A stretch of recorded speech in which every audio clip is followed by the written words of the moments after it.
So this is the TAC meeting for Wednesday, November 5th, starting at 9:02 a.m. And we have a long agenda ahead of us. So I appreciate everyone joining us in person today.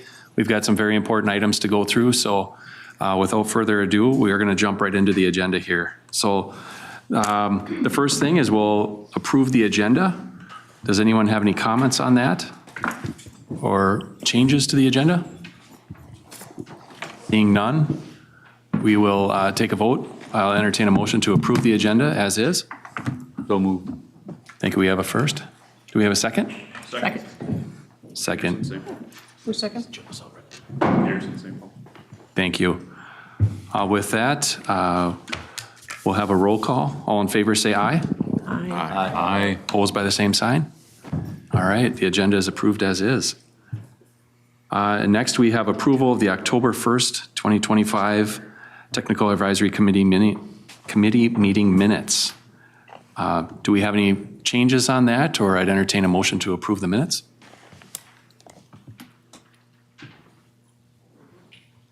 Anyone? Moved. All right, thank you, Brian. Second. Second. Thank you, Molly. So we have a first and a second. All in favor signify by saying aye. Aye. Aye. Opposed by the same sign? All right, the minutes are approved. Next, we'll move on to the public comment period. Were there any comments that came in to staff recently? Joe, were there any comments that you saw? No, sir. Okay, do we have anyone in the audience today that would like to make a public comment or address the Technical Advisory Committee? I'll ask a second time. Is there anyone here that would like to address the TAC? Not seeing any, we'll move on from there. Thank you. Next, we have the TAB report, and I'll turn it over to Elaine. Thank you, Chair. TAB met on October 15th. For the Chair's report, Chair Hovland reported that the Regional Solicitation Policymaker Work Group and the TAB Executive Committee met right before the TAB meeting. The Dakota Land, Water, and People Acknowledgement was discussed at the TAB Executive Committee. Allison Waka, the Council Tribal Liaison, recommended reading the acknowledgement quarterly or seasonally, or when TAB is making a major decision. TAB will vote on this at a later date. Approximately 75,000 Native Americans are in the 7-county metro area. For the MnDOT report, Connie Seebjam reported on statewide fatalities. As of October 14, there were 219 fatalities statewide, of which 12 were bike, 35 pedestrian, 53 motorcycle, 12 ATV, and 1 snowmobile. And that's compared to 371 at the same time in 2024. And in trending, the metro area continues to have about a third of all statewide traffic fatalities and about 2/3 of the statewide pedestrian traffic fatalities. For MPCA, Frank Kolash reported that the draft climate action framework will be completed soon and released for public comment. And MPCA is entering the final round of community resiliency grants. There are 2 grants, one for communities in Minnesota with 1.6 million available, and one for small communities under 10,000 population with 1.1 million available. And this is the last round of funding. MPCA has granted more than 94 million total. There's a grant open for the EV fast chargers along highway corridors through December 9th for 1.89 million from the VW settlement. The settlement was for 47 million. By giving out the funding in phases, interest accrued and the total given out will be 52 million. And for the MAC report, Chair Hovland read the written report that was submitted. October 15th and 16th were likely to be the 5th and 6th busiest days at MSP. For the Metropolitan Council, Deb Barber reported that she will continue serving as the TAB representative while she is serving as the interim council chair. And we now have a new chair that was announced yesterday. Metro Transit launched Metro Microservice in Blaine, and the Green Line extension passed another milestone, and the trains are out testing on the line. And the Suburban Transit Association, Gary Hansen, reported that the suburban transit providers' ridership continues to increase, and Maple Grove Transit has scheduled extra trips to the University of Minnesota based on ridership demand. For business items, TAB approved a streamlined tip amendment that came through TAC last month for the Reconnect Rondo's Reconnecting Communities pilot program. And then there were 3 information items. The arterial bus rapid transit update, the travel behavior inventory overview, and a regional solicitation update for the evaluation. As I mentioned, the policymaker work group met prior to TAB. The group discussed setting local match percentages for active transportation applications, the application schedule, application connections to the 2050 TPP goals and objectives, and reviewed program performance measures and data tracking. There was discussion on the dedicated funding for ABRT. They considered setting a minimum of $30 million and discussed whether to set a maximum level to provide flexibility. The work group will continue discussion in November. There was discussion on community considerations, the former equity category, and how they can best function. Conversation will continue on the measures. TAB will try to complete work on the 2026 solicitation by the end of December 2026. And then Gary Johnson reported on the active transportation work group. There was one more meeting in October, and the group will be writing up notes on what items were not covered to be continued for the 2028 solicitation discussion. That's a report. Wonderful. Thanks, Elaine. Any questions for Elaine? Okay, not seeing any. We'll move on. Next, we'll jump into our committee reports and business section of the meeting. First, the Executive Committee for TAC. We did meet this morning at 8 a.m. Right next door. In addition to discussing the number of items we have before us today, we also discussed whether we're going to be in person or virtual for the next few meetings. The plan right now, as long as the project team for the regional solicitation update has enough time to accommodate any changes or recommendations from any of us or others that are making comments on the draft applications. Those are due next Monday, so next Monday, November 10th. If they have time to get all those incorporated into the applications and in time to put into our packet, we'll meet in person in December. I know that's right before the holidays here, and a lot of us are busy, along with other things going on, but we're going to meet in person similar to today. If something changes and the team needs more time to accommodate those changes, what we'll do is we'll convert that back to a virtual meeting for December, and then we'll push that off to January and hold that discussion in person at that time. So stay tuned on that. We'll make sure we relay that message and inform all of you of what the plans are. Other than that, we talked about the items and then got ready for the meeting here. So let's jump right into the fun now. So under the Executive Committee and the TAC, we have a few streamlined tip amendments for today. The first one here is tip amendment action item 2025-38. And we have Robbie here with us to introduce these items. Good morning, Robbie. Good morning. Thank you, Chair and members. So your first item this morning is 2025-38.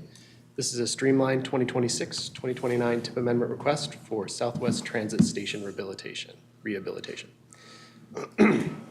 In 2024, Southwest Transit was awarded funds in the fiscal year 2024 FTA bus and low and no emission grant program for its Southwest Station rehabilitation. So this award is to rehabilitate the Southwest Station Park and Ride and Bar's Garage, and the project includes 80. Say, Robbie? Yeah. Sorry to interrupt you. Try one of those microphones. For some reason, it's not picking it up. Hello. There we go. Okay. Now it's on. All right, I'll stand over here. So this project includes ADA and security improvements for riders, as well as upgrades to the maintenance facilities to improve safety for workers. This project was not funded with regional solicitation funds.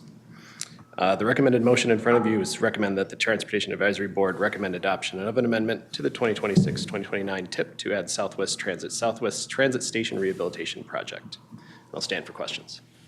Thank you, Robbie. Anyone have any questions on this item? Or I'd entertain a motion to approve. So moved. Thank you, Molly. Do we have a second? Paul? Thank you. Any further conversation on this item? Otherwise, all in favor signify by saying aye. Aye. Opposed by the same sign? All right, that item is approved. All right, we'll move on to the next item, which is number 2025-39, which is a streamlined tip amendment. It's two bicycle and pedestrian projects, one in the city of Minneapolis, one in the city of St. Paul.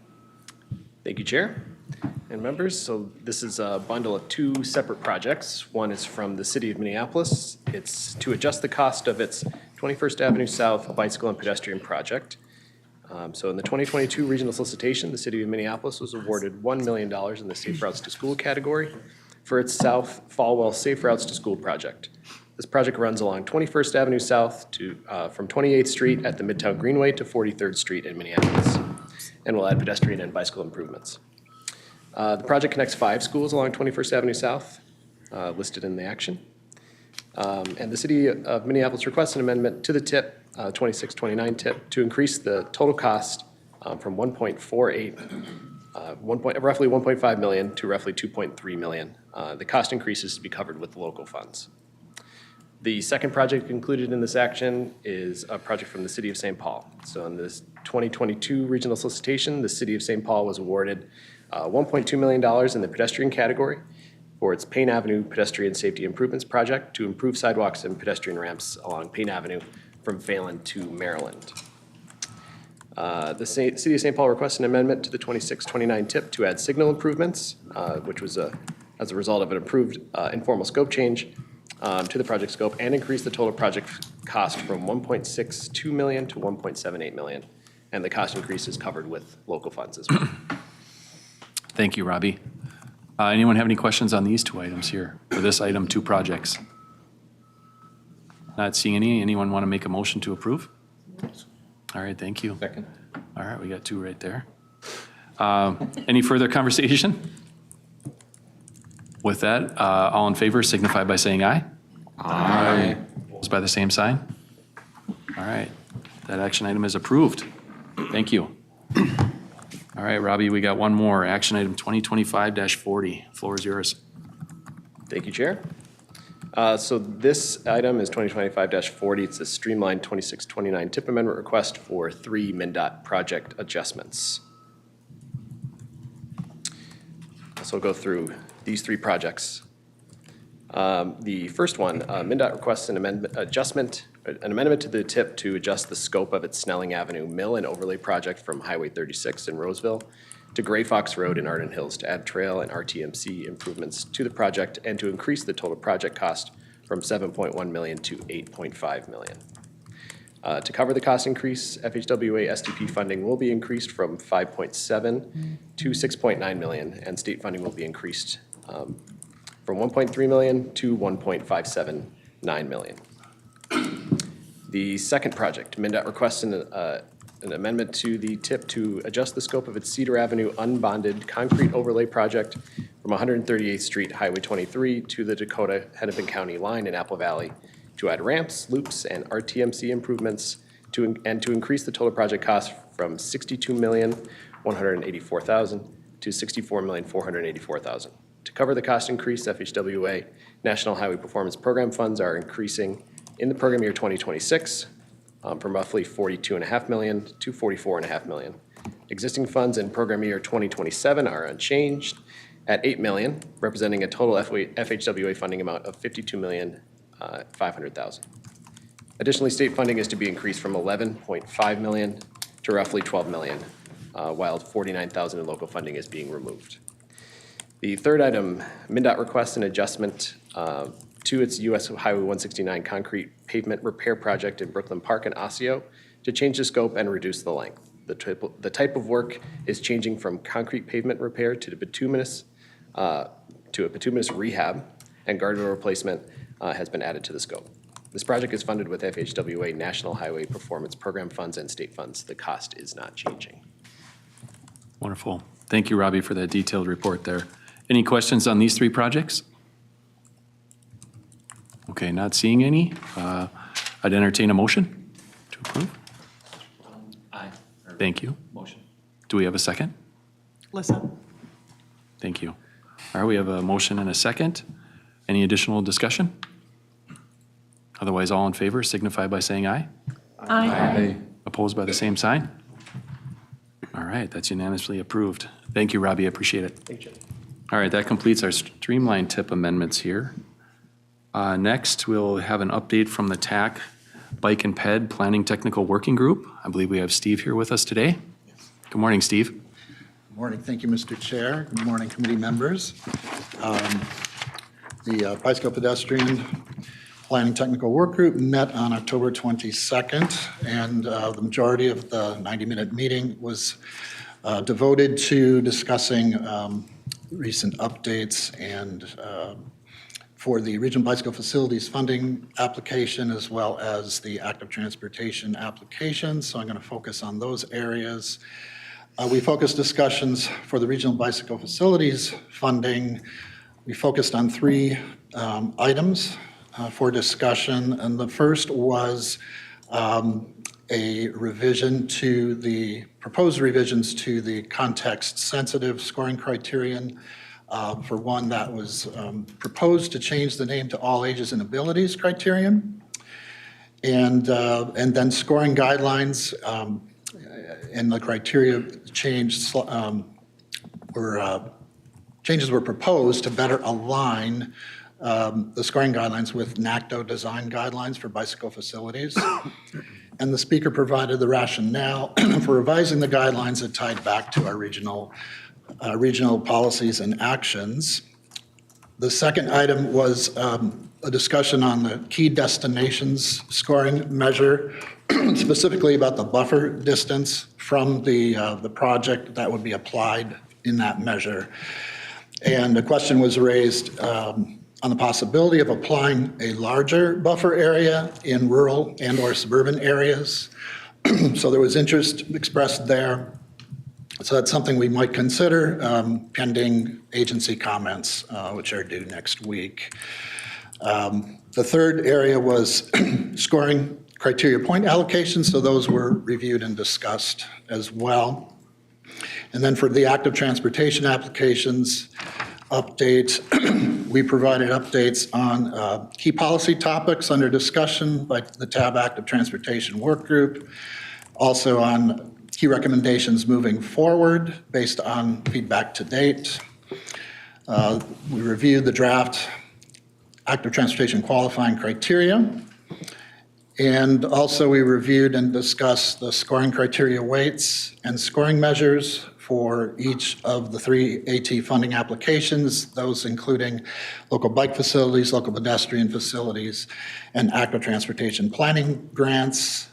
And there was a question for the active transportation planning grants application of could we be reviewing the completeness of the work scope for their transportation plan as one criterion. So that's a suggestion that could be considered.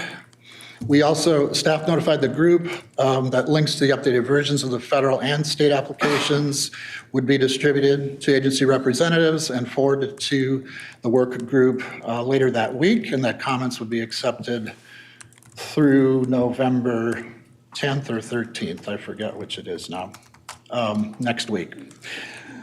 And then finally, staff introduced a new study to develop a pedestrian bicycle demand estimation tool, and that's expected to begin later this year. The tool will be used to inform regional funding project selections after 2028, and also can be used to inform local planning decisions. That's my report. Wonderful. Thanks, Steve. Any questions for Steve? Okay, not seeing any. Thank you for being here. Thank you. Next, we'll move into the Planning Committee, and I'll turn it over to Gina Medico, our Planning Chair. Good morning. Good morning. Can you hear me okay? Yes. All right. Thanks, Chair and committee members. TAC Planning met on October 9th, and we had one action item, which I'll go over today, as well as three information items. The action item is related to the Regional Bicycle Transportation Network and regional bicycle barriers.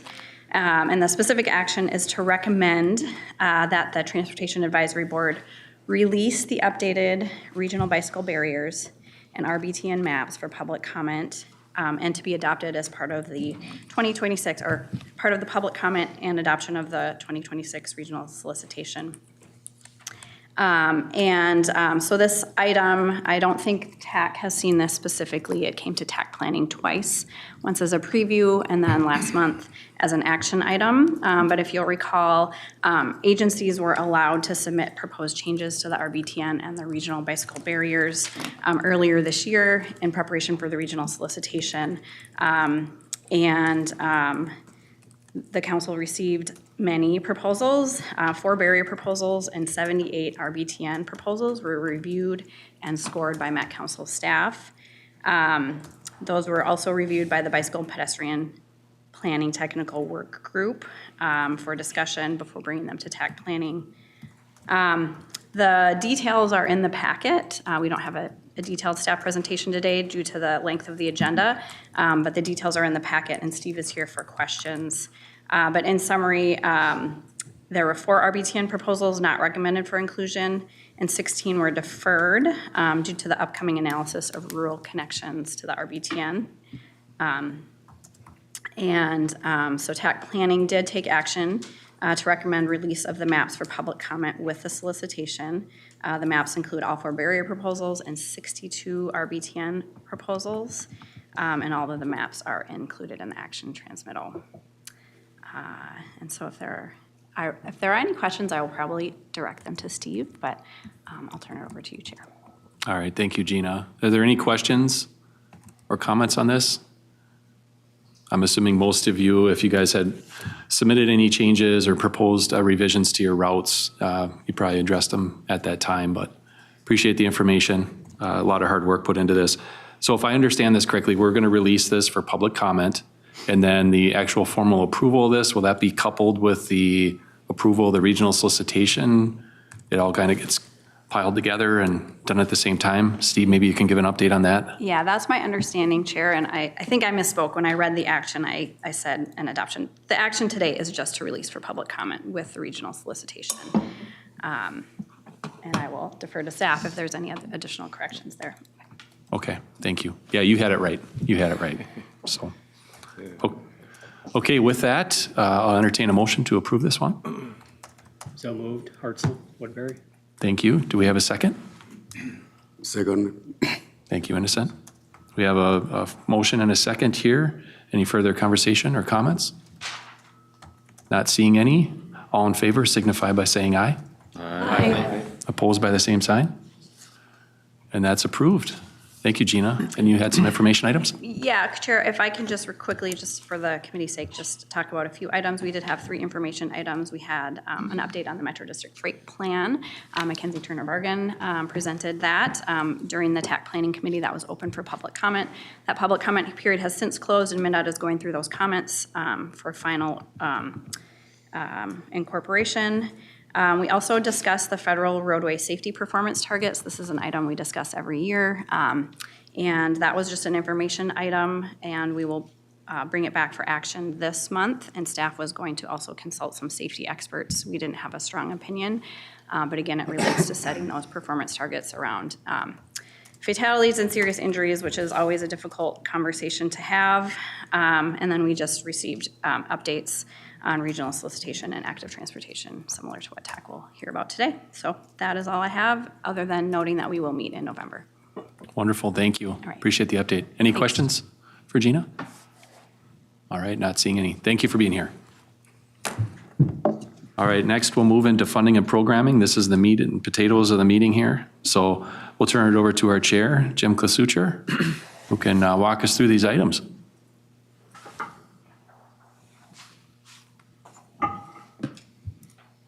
Hopefully you got your tennis shoes on today because you're gonna be standing there a while, I think. Thanks, Mr. Chair. I'm hoping that we can maybe consolidate, but we met on October 16th and had 7 action items, and it's the identical action items to what you see here. And excuse me? Sorry. And then we also had an update on regional solicitation, active transportation, and HSIP from staff. So the first item is a scope change request for Carver County. This is item number 2025-30 in today's agenda packet. It's a Carver County CASA 40 HSIP project. And Robbie will be presenting the item for us here, so. All right, Thank you, Chair. thanks, Robbie. Chair, members. So 2025-30 is a scope change request from Carver County.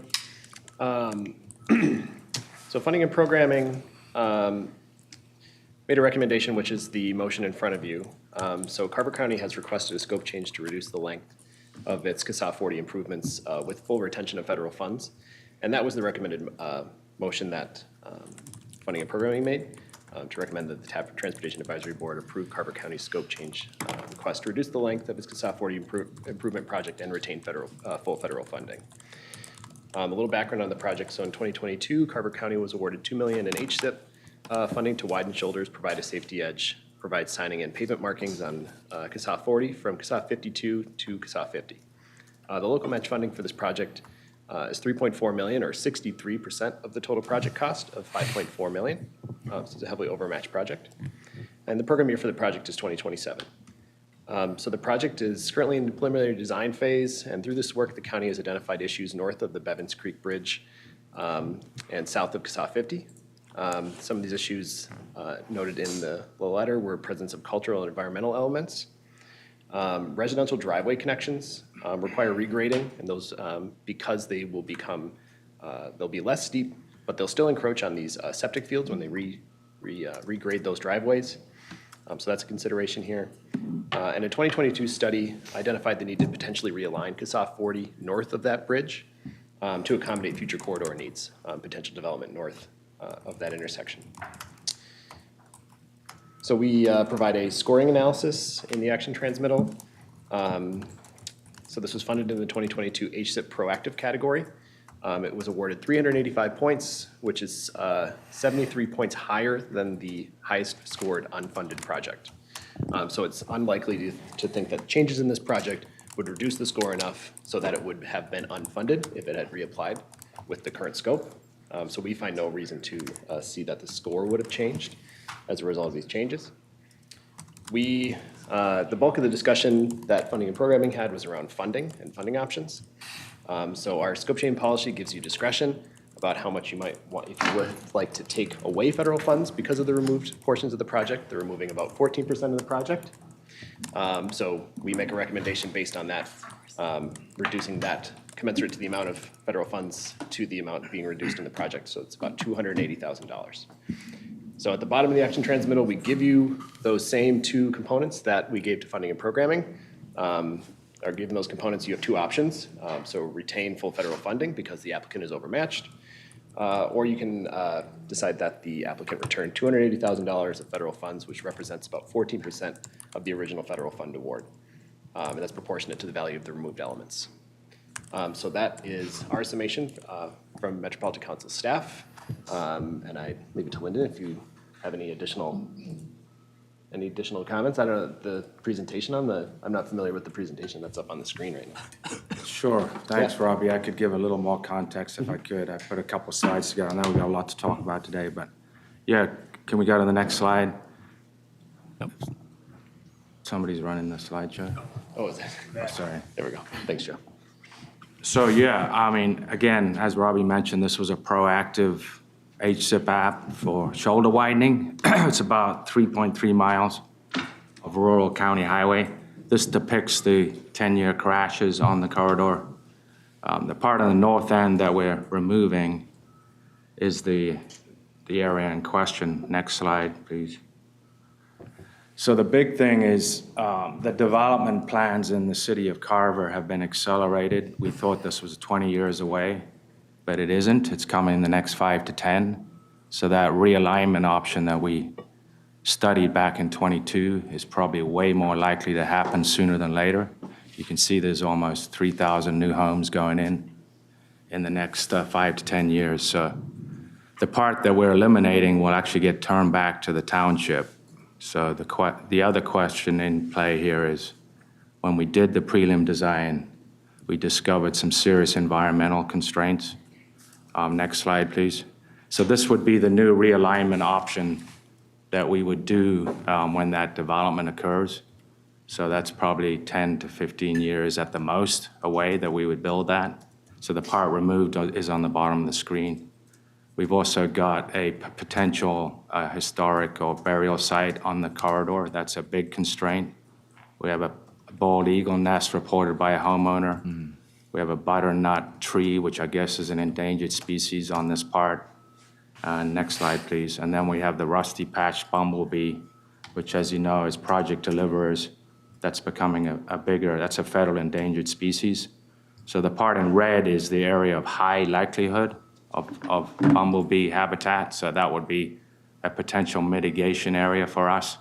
The green-yellow area is lower risk, so you can see almost all of that red area is in the area we would like to remove. So combination of the new development coming and the fact that, these environmental constraints would likely either delay or completely eliminate the whole project. And you can see the rest of the project is still in play. That's where the most of the issues are anyway for the runoff the road crashes. So that's about 87% of the project that we're going to accomplish anyway. If we'd known this ahead of time, we probably would have just asked for this project anyway, up to the bridge. And we would have probably asked for the 2 million anyhow. So that's really the constraints we're facing, and that's why we're here to request the scope change. Okay. One more thing, we do plan on doing a resurfacing of that segment we're removing, but we're not going to use the federal project for that, because even if you do a resurfacing and you're not changing the footprint, you're into the federal process on the whole project, which would trigger all those environmental constraints we have. But we'll do that with our own funds, probably a separate project, but that will happen, and we'll do enhanced pavement markings on that overlay as well. So, Wonderful. Thanks, Lyndon. Any questions for Lyndon or Robbie on this item? So TAC did approve this, correct? Unanimous? Funding and programming. Funding and programming, yeah, thank you.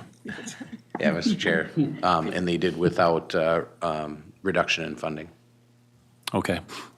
Any questions or comments on this? Okay, I'll just make a quick comment here. So you answered many of the questions that I had, Lyndon, regarding just what's happening with the project. I appreciate the background on why that section is so difficult to move forward with, and I think I appreciate the additional description. So I don't have any further questions or comments at this time. Would anyone like to make a motion? Oh, yeah, Alyssa. One comment, I think it would be helpful for, when this, I intend to vote yes for this, but for TAB to talk, because it is HSIP, to talk about the safety elements, if there's any change in that. My guess is there's not a lot based on the scoring analysis, but I think if you're gonna give a verbal overview, I think for TAB, they might have that question. They might not put two and two together based on the scoring or other things. That Right. the safety, I mean, since it is HSIP specifically. yeah, sorry, Mr. Chair, it is an HSIP proactive. So we did an HSIP project on the segment below, so we looked at the whole corridor. It's in our top 10 roadways for proactive safety improvements. But there are, if it was a reactive, I think there's been 2 fatalities on this segment, but it's more the proactive shoulder widening. So the part that we're removing is actually a low speed, 35-mile-an-hour segment. The homes are right there, so the safety issues on that part are way less than the rural high speed Yeah. that we're keeping. So, Yeah, I think that'd be helpful for TAB to make them more comfortable with understanding this. Okay. Yep, good notes. I'll make a motion. All right, thank you. Do we have a second? Second. Second, thank you. Any further discussion? Call Mark. Any further discussion or comments on this item? Not seeing any. All in favor signify by saying aye. Aye. Opposed by the same sign? All right, that one's approved. Thank you. Jim? Thanks, Mr. Chair.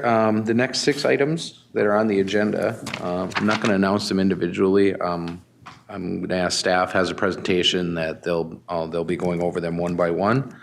But basically, they're the regional solicitation action items that funding and programming approved at that October 16th meeting and recommended for this agenda. And Steve Peterson and Joe Whiting will alternate on these items as they walk through their presentation. So in the spirit of time, I'm just going to take a seat and allow them to go ahead, and I hope you call for a vote. And if you have any questions, please let me know. All right, thank you, Jim. So I'll turn it over to you, Steve, and we'll walk through these items here. Thanks, Mr. Chair. And again, we'll go back to Jim here if they want the funding and programming discussion on the item. I think that'd be a good addition that he could make. So there's 6 action items here today, and if we've split up the regional solicitation HSIP and active transportation into 2 months of action items. Especially on active transportation, we want to do those separately. It's the first time we've really done a large solicitation for active transportation. So I wanted to have the transparency of having that as separate items from the rest of the regional solicitation. So the first item, 2025-31, is perhaps the one that had the most discussion at funding and programming. And we'll talk about some of that here today. So this is the chart of the funding categories that has remained largely the same since last spring that we've been working on with the special issue working groups and the technical steering committee and the policy group. So the motion for this one is to recommend that the TAB approve the following federal funding categories for the 2026 solicitation. And some of the discussion was to build this out a little bit more. The changes would be, one, we went from application categories. Some of the discussion was, well, some of these aren't true application categories, like the base level funding for the TMOs, which is a sub-bullet point we made under number 12. Number 6, arterial bus rapid transit really isn't a competitive application category. It's a federal funding category, so we tried to distinguish that. And then lastly, number 13, people wanted to acknowledge that money, the regional modeling travel behavior inventory, not in the application category, but a federal funding application category, just to capture kind of where all the money might be going. And so I think that was actually good to do. Maybe we had assumed things because we've been working with the same, some of the same categories for many years. But I think laying that out in a more clear fashion was a good point that several of the members made. Jim, anything you want to add on this particular one? No, I think, some of the discussion was around, as Steve said, whether there's application or, just funding categories. And so I think we're calling in the recommendation, in the recommended motion here, we're calling these funding categories. Okay. Thank you, gentlemen, for that. Any questions or comments on the categories that are before you here? Yes, Lissa. Chair, more of a process question. When's the next policymaker work group meeting? Yeah, thank you, Mr. Chair and Lissa. So the next one is November 19th, which is before the TAB meeting. So it's at 10 o'clock. So 10 to up to 12:30 if it keeps going. So the reason why I'm asking is there was a fair amount of discussion there about community considerations, which I know we're going to chat about in an info item later. But there was a few people that were talking about whether or not that should be a standalone category. There was a little bit of discussion there on whether that should be a standalone category. If that group starts making a different recommendation, TAB's right after that. I mean, what's the process here for that then to come back through the committees?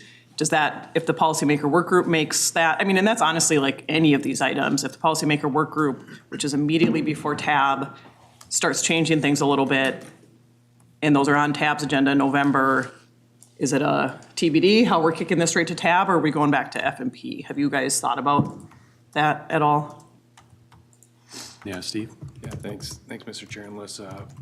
I think if it was a substantial change like that, for instance, they'd have to, if there was a new application category, we wouldn't have the structure and the measures and the minimum, we wouldn't have any of the details behind it. So I think that that would have to get kicked back and probably delay the whole process several months. Elaine, anything to add? Yeah, because if it does get kicked back, if it does get kicked back, it would have to, it couldn't turn around the next day Yeah. to funding and programming. Yeah. The same. That's maybe your concern in the question. Like, what if something major changes and then there has to vote on it later that day, essentially?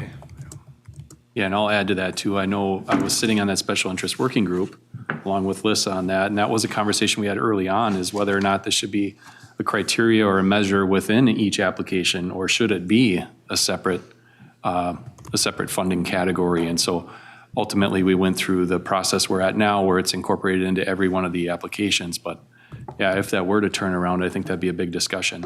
And as you mentioned, then you'd have to come up with another application too, correct? Right. Yeah. So, yeah, I think that's a good point to make. Were there other questions here? Yeah, Brian.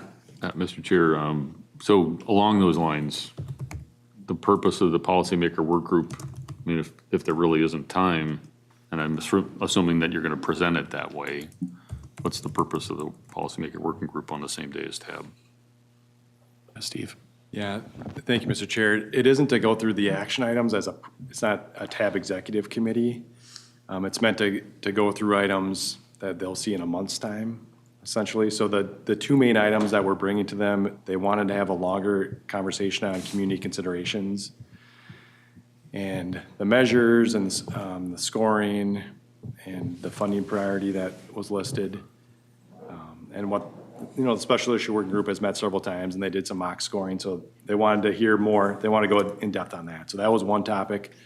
The second topic was to go through the scoring and from a policy perspective, take a look at how the scoring, like how is safety looking across the categories? Do we think that's right? Do we think that's not right? Do we want to make some tweaks or changes to that to flow through the committees starting a month from now? So those are the two main topics. So it's not a prep meeting for the action items later that day. Although the discussion could go that way because it's on their mind. So, yeah. Yeah, and to add to that too, I think it was kind of an unfortunate situation where the TAB meeting went long with the early items in the agenda, and so they didn't get a chance to talk about some of the things that the policymaker work group was planning to bring to the meeting. And I know you guys were planning to present at the last TAB meeting, so we're moving forward with these action items today without TAB having had an opportunity to think about them or hear about them previous. So what we recommend today will be fresh to a lot of the TAB members. Yes, Brian? Mr. Chair, can you refresh my memory? So this month's TAB, they're voting on what we move forward. Correct. Okay. Yep. So for some of them, it'll be the first time that they've seen it, if they haven't been following along and reviewing the material, and then, yeah, it'll be an action item before them. That's correct. Okay, so back to this item. Again, this is specific to just the categories themselves, not necessarily the intricate details and the application criteria in there. Is there further discussion, or does anyone want to make a motion to approve these? It sounds like funding and programming did approve them as is, with the caveats that Steve mentioned. Would anyone like to make the motion to approve the categories? So moved. Okay, we got Molly. Lyndon, I see you grabbing the mic. I just got a question, Mr. Chair. So this Yes. is just the federal, it doesn't include the local trail, Correct. right? Just the federal? Okay, got it. Thank you. Yep. That'll be the next item. I'll second then, Mr. Chair. Okay, we have a first and a second. Any further comments or questions on this item? All right, not seeing any. All in favor signify by saying aye. Aye. Opposed by the same sign? All right, that one moves forward.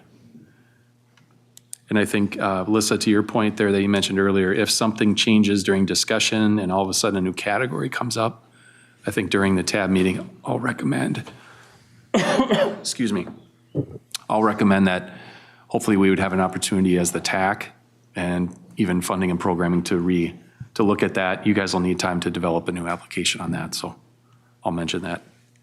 Okay, thank you. That was item one. All right, Jim, number two. Now this will be, I don't know if Joe wants to Yeah, speak. I'll keep going speak to on this, these. but Go ahead. Yeah, I'll keep going on these. Okay. He'll come up for questions. Yeah, so 2532, again, we separate out the active transportation funding categories. And so those three are shown on the screen. Local bike facilities, local pedestrian facilities, and then active transportation planning projects. So those are the three categories. They've been vetted as well by the active transportation work group, which is a mix of technical staff and policymakers along the way as well. I think we had any discussion at funding and programming on this particular one, if I remember right. No, that's correct. Okay. Yeah, does anyone else here have any questions on that, or just in general? Or if you'd like a little background on how they came to be? Okay, Lyndon, any questions on this one? Is this one you were gonna, okay. All right.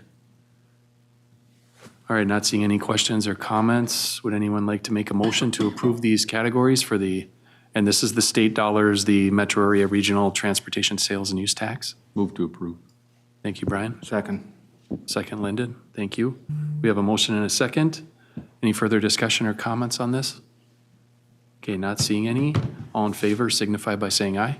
Aye. Opposed by the same sign? All right, this one was approved as well. Well, we're gonna have this done by 10 a.m., guys. All right, the next one here, Jim. Mr. Chair, again, I'll ask Steve to, he's got a presentation here. This one was discussed a little bit with regard to the ABRT and the limits particularly, had some pretty extensive discussion. So I'll let Steve kind of walk through what we've got here. Okay, thank you. Yeah, go ahead, Steve. Yeah, thank you, Mr. Chair. So we have 2 slides on this in the PowerPoint slide deck. Same information, just shown in 2 different ways. Most of these minimum and maximum awards, or all of them, originated from the special issue working groups. So that was one of the questions that we asked all of the groups, was the minimums and maximums. And there maybe were some small tweaks since then, but for the most part, I think it does follow the recommendations of those special issue working groups. And which increases not all the categories, but most of the categories have some increase relative to 2024, realizing that the construction inflation we've experienced in the last 10 years has gone up more than the revenue has been inflated. So, you know, we've got the same $250 million as we had last cycle, and we are increasing the maximum. So what that results in is we will have fewer projects selected. The good part is when you start adding in $50 million of active transportation dollars, that's coming up here in a future item. The total numbers are probably going to be about the same as we normally have, but the federally funded projects, because you are raising those maximums, you do decrease the total number of projects. So as discussed, one of the items that was talked about was the 1, 2, 3, 4th or 5th row here, arterial bus rapid transit. That did have a maximum award in the past few cycles of $25 million. And again, Metro Transit does a presentation to the full tab and submits what the next line is going to be. And this go around, we are going to ask Metro Transit to submit some additional information so we can get things like greenhouse gas impacts, VMT impacts, and other performance measures. So they'll be asked to do more than they have in the past, which I think they're okay with. They did come to the policy work group with a request to increase that $25 million maximum to $35 million. And so the policy work group added that around for a few months, I'd say. And they landed on a concept where the minimum award would be $30 million. And the discussion really centered on the last few cycles in transit and the transit expansion and transit modernization competitive categories. We didn't always have enough projects that were submitted to meet that funding midpoint or the targets, the modal funding ranges. Sometimes we were a little shy, so some of that money had been shifted over to bike ped in the past. That was a fine tab decision to do that. So I think that was in the back of their mind that if there is more money for transit, could that go to the EBRT? Because those the presentation the Metro Transit made, those corridors are $100 million plus. So certainly they could absorb more federal funds beyond 25 million. So what came out of the policy work group was a minimum of 30 million with a footnote saying that if additional money did go to arterial bus rapid transit, that would come out of the transit bucket, depending on kind of the number and the quality of applications that were submitted in those 2 other categories. So that was one thing they wanted to make clear. It wasn't intended to come out of bike ped or roadways or safety or the environment. It was supposed to stay within that bucket of $60 million for transit. The technical committee, steering committee saw that and kind of looked at it and didn't quite understand how this table looked, I would say, that there was a minimum but no maximum. And so they requested further clarification back to the policy work group. I think we have one question here. Do you want to take it or now? If you're going to finish it, that's the question I'm asking. Okay. There has to be that needs to be clearer. Yep, so the technical steering committee saw that and said, we need some more clarity. Would you like to show a maximum award? The policy work group said, no, we'd like to show it as is. I'd say the full tab hasn't seen that. That was the group at the policy work group that said we should show it like this. And maybe the fact that it is a non-competitive category, maybe it doesn't fit in this table too. Maybe there's maybe a different concept as this goes through the process where the 30 million is more like a target or shown in a different way than right now. But even since then, the policy work group saw it, then a lot of people have had questions like, what does that mean? Where's the money come from? What's the maximum? And so I think there is some confusion, maybe to Brian's question, some additional clarity is needed. But that's maybe in a nutshell what the discussion was and what I've heard at the other technical and policy committee meetings. But so, Mr. Chair, back to you. Okay, yeah, Brian? And then- Mr. Chair, I think that, the policymaker work group, if they're making that decision, I guess if they get to make that call, that's fine. I'm going to say, as practitioners, I look at that and say, if you're not expressing a maximum, you're telling me that it can go as high as whatever federal eligibility exists within the 250 million. And I'm not sure that that's the intent. If it is, I think that the policymakers need to be a lot more explicit, because if it means that let's say that it's 100 million, that it would be totally eligible in terms of its full eligibility within the federal funding sources available. I think you want to express that so folks have an understanding of that's how we're going to make a non-competitive decision as a region. I understand what they're trying to do is not pin a number, but I think that there's other ways to do that than creating confusion amongst 30 people who know what they're doing and another 100 that are going to apply who don't. Good point. Yeah, next question. Thanks, Mr. Chair. Just along the lines of intent, is it being clear on this item that, I guess, is it not necessarily, it's more policy, I guess, that if the competitive categories ultimately have projects that don't exceed the funding available, then the funding is being shifted to arterial BRT, if that makes sense. So all projects that are competitive will be funded if there's money available before this will be shifted to arterial BRT, regardless of score. Is that a fair statement? Yeah, Steve? Yeah. So let me just move forward to show so this slide, so in transit, the target in totality out of the 250 million would be $60 million. And to Matt's question, I think we need to look at how it's written up exactly. There were some on that policy committee that said only if there's not enough applications would we shift additional money to EBRT. There was others on that committee that said, well, we want to take a look at the scores too and have a little broader flexibility, I would say. To say, oh, we don't, someone scored 200 out of 1,000. Maybe as a region, we don't want to fund that project and we want to put it more towards the EBRT. So I think there's both, I heard both of those at the policy committee, and I think if this moved forward, I think we'd want to write that out very specifically in the footnote on if it's both of those or one of those. Yep. Adam, I think you had the next question. You just answered part of it. I want to hear others.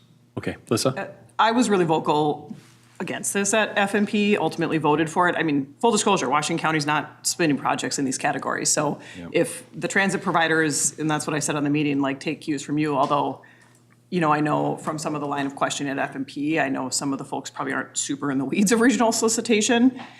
I am only, and this is, if you look at the action transmittal, it says that it's in that second paragraph after on page 2, and enables the flexibility to award more federal funds to an ABRT project depending upon the number and scores of other transit projects.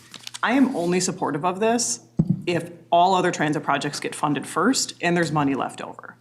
Because TAB tends to play the game of, well, that project scored poorly. I think all of us around this table trust if an agency puts a project in, it is valuable to them, period. It might not compete super well in this bizarro scoring situation we've set up, but that doesn't mean it's not a valuable project. And I think it's us setting a bad policy for TAB to start saying, well, then that trail project scored 400 points lower than the next trail project, so we don't want to drop below the line for that trail project. And I think it's just setting up a situation that could be a landslide into other categories if we're allowing TAB to make decisions based on exactly zero policy with an arbitrary scoring assumption. And so if the bounds are all transit projects are funded, and if there's money left over, then it can go to RBRLT. I'm more comfortable with that, but that has to be explicit. The other question I have, and once again, like I'm not putting transit projects forward, where is the policy, and maybe Adam, both of you can weigh in on this. I would assume there's multiple transit projects in these other categories that aren't going to be putting forth 80%, that they might be asking only for 60% or 70%. Is it the policy then of TAB? Obviously, we're saying like, why give the money to arterial BRT and not split or go up to the total federal amount for all the other transit projects? Does that question make sense? And once again, like that is an open question. Why automatically to arterial BRT just because they're expensive projects? Yes, they obviously carry a ton of riders, but if MBTA puts in a project that costs 20 million, they're only asking, what is the cap there? 10? 10, yeah. Why not give them 12? And arterial BRT another 5. Say there's, what I mean? Like, why is it just automatically to arterial BRT? I think there needs to be at least some discussion around that baseline assumption, because other transit projects are also incredibly, this could go to another Metro Transit, garage expansion or whatever it might be. Why is it automatically arterial BRT? And I think it needs to be at least some tie back to the TPP or something about why that's where the quote unquote extra goes. But I'm fine keeping the bucket whole if it's not based on score. Yep. Elaine had a question here. Yeah. After listening to this discussion, it seems like this is two different items where the ABRT is discussing funding to allocate to the project, where every other project is setting the minimums and maximums to request when you submit an application. So maybe the ABRT doesn't fit in because we're not setting up. It's like that doesn't belong in that motion because we're not setting minimums and maximums for applying. It's part of the next items of funding splits. That's maybe I'm thinking. So with that, or I'll go to you 1 second, Adam. So are you recommending something more like per se a target or something to that regard versus a funding range or min-max range? Well, I'm wondering if the ABRT doesn't belong in this action transmittal for maximum and minimum, because that's what we're setting is minimums they can request and maximums they request. Is it maybe just not part of this motion for action transmittal? But we would act on it in a different motion. Yes. Okay. I'm thinking would be in part of the funding targets, how you would fund ABRT. This is to set up what can you apply for. You can't go below 2 million for proactive state. You have to ask at least 2 million or request no more than 7 million. And that doesn't apply to the ABRT. Or you pull it out and have a separate line for the ABRT saying a target will be set to be funded later or something like that. Adam? So a couple thoughts on this relative to elicit your comments on minimum scoring. And one of the things that we've struggled with forever is that there isn't a minimum scoring, but it's all about, well, how much money do we have? And then it's negotiated after everything's scored, how much money should go to these projects. And I think that's been a policy flaw in general where we don't have minimums, because maybe there are projects that might seem really great to the applicant, but really in the big picture don't have the same effect as other things. And so if we're saying any application is good enough to be funded, that should just be part of the conversation with TAB so they're aware.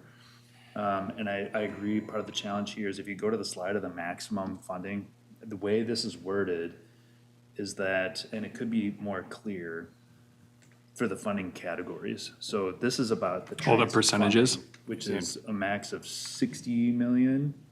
Right here? Yeah, so that's the max, 60 million. It's not 250 million, it's 60 million. And that's the frame that this is put in. Is that right, Steve? It's just, it's That's not correct, the yeah. whole thing, it's 60 million. So we're putting, this puts a cap on it right there. Now, if the intent is, well, any other applicant should get funded within the transit category, regardless of score, until we run out. So let's say there's an ABRT project, there's 30 million, and then the other 30 million, let's say there's 35 million worth of applicants. Well, then we're gonna make a cut on the funding limits at 30 million, and then that's it, that's done. But if there's not other projects that apply to that category, and so there's 2 million left over, the way this goes is it goes back to the ABRT. And I was not part of the policy conversation, but I think that's really what's driving this.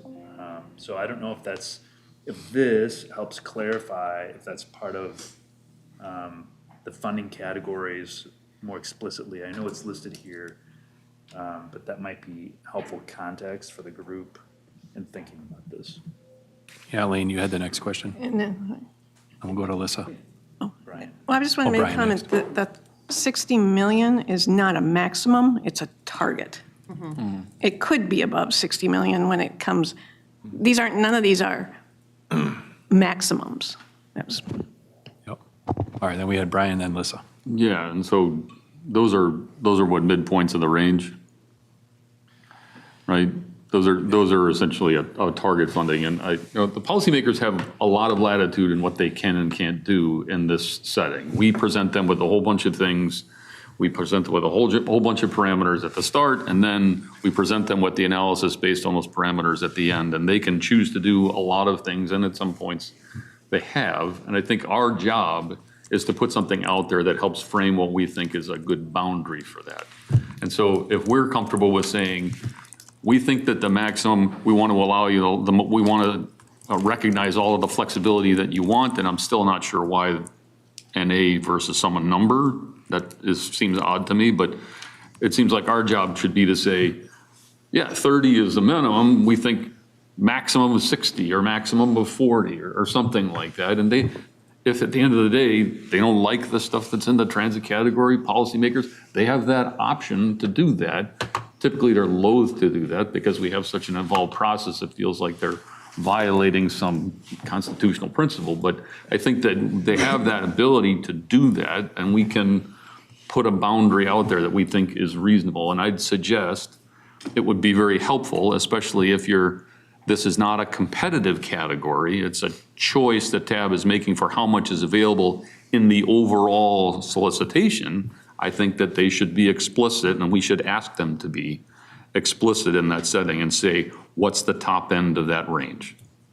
And I'd even go so far as to suggest that if we feel like the total amount that's available for transit could go to ABRT, and we as a committee think that that's a viable position to take, then we express that as something to take the place of NA, because NA is not just confusing, it's misleading. Yep.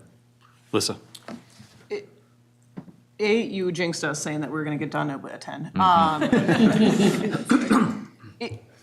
Adam, I think you potentially are onto something about, this is my fear is sure, fine. If they want to cut off points of anything lower than that, and that's, then it doesn't have a regional impact, and therefore, yes, it might be a valuable project to Woodbury, but not to the region. Sure, fine, but that needs to be across the board. Transit and bike ped get way more scrutiny than any of the roadway projects.